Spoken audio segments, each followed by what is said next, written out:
தீபாவளியை கொண்டாட விதவிதமான பட்டாசுகளை வாங்கி வெடிக்க அனைவரும் தயாராகி வருகின்றனர். இந்த நிலையில் பட்டாசு வெடிப்பதை குறைக்க வேண்டும் என்று வலியுறுத்தி வருகின்றனர் திருச்சி சுற்றுச்சூழல் ஆர்வலர்கள்.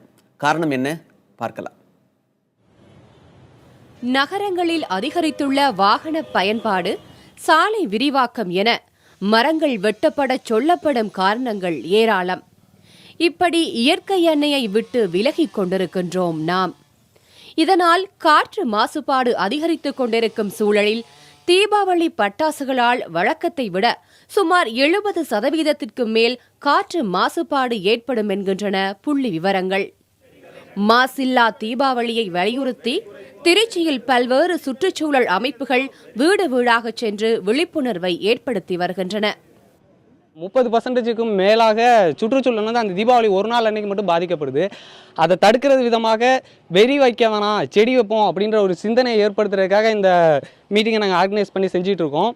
இதனால நிறைய பேத்துக்கு மரக்கன்றுகள் கொடுத்துருக்கோம், இந்த மாதிரி ரேலி பண்ணியிருக்கோம், காலிலேருந்து இந்த மாதிரி இதெல்லாம் பண்ணிட்டு இருக்கோம்.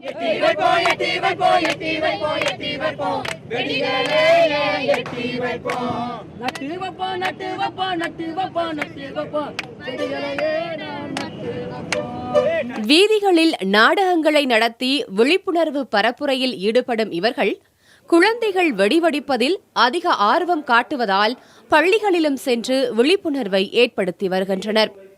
அதில் ஆர்வமுடன் பங்கேற்ற குழந்தைகள் வெடிகளை குறைப்போம் என உறுதிமொழி ஏற்றதுடன் செடிகளையும் நட்டனர். வெடியை குறைப்போம், செடியை நடுவோம்.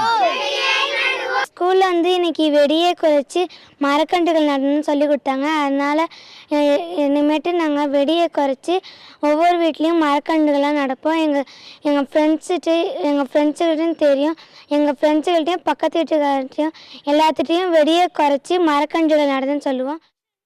தாமிரம் போன்ற கன உலோகங்கள் சுற்றுச்சூழலை கடுமையாக பாதிக்கக்கூடியவை என்பதால் மூச்சு திணறல் போன்ற நோய்கள் ஏற்படுவதாகவும், இதனால் பட்டாசு வெடிப்பதை குறைத்துக் கொள்ள வேண்டும் என்ற கோரிக்கை திருச்சி சுற்றுச்சூழல் அமைப்புகளால் அழுத்தமாக எடுத்து வைக்கப்படுகிறது.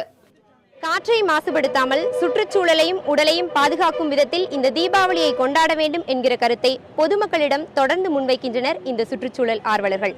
புதிய தலைமுறைக்காக ஒளிப்பதிவாளர் சசிகுமாருடன் திருச்சியிலிருந்து சுகன்யா.